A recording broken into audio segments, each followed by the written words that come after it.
Welcome to Global News Roundup. I am Nelly Ruth. Today, we focus on the shifting dynamics in Ukraine as Americans support the Ukrainian and Russian forces capitalize on the opportunity.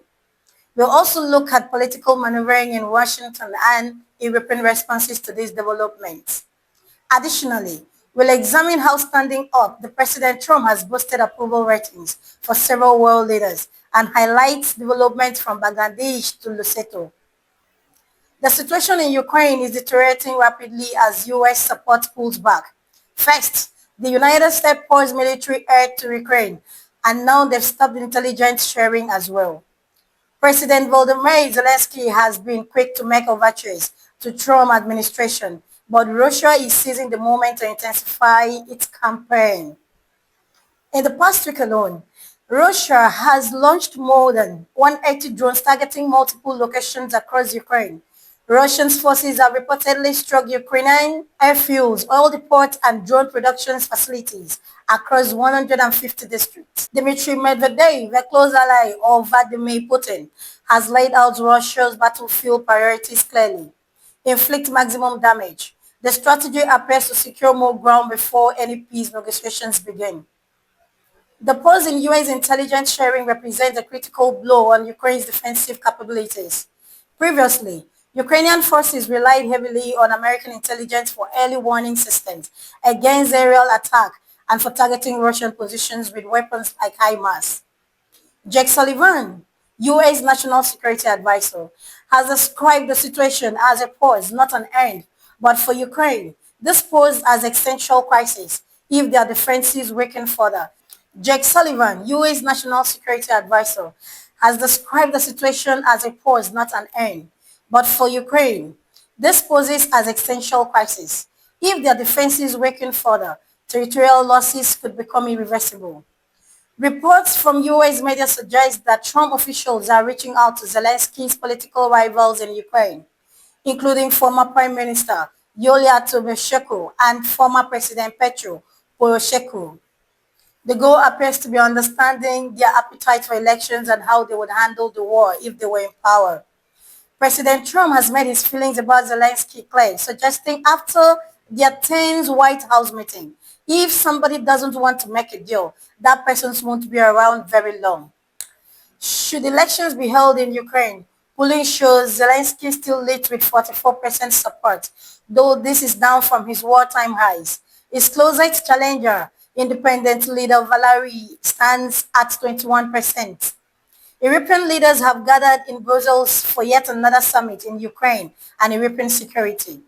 This meeting differs from previous ones, focusing solely on EU members, including those opposed to aid for Ukraine.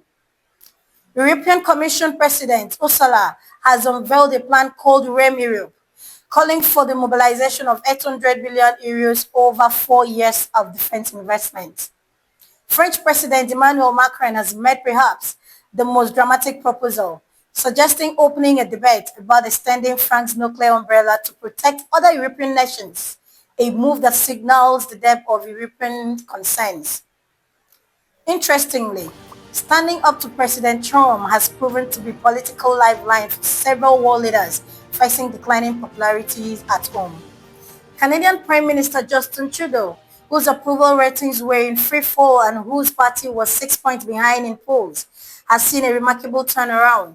After Trump mocked Canada and imposed tariffs, the Liberals are now leading in polls at 38% to the Conservatives at 36%. Mexican President Claudia Sheinbaum has experienced a similar boost, with her approval ratings up to 15 points since last year after her firm response to Trump's 25% tariffs on Mexican goods.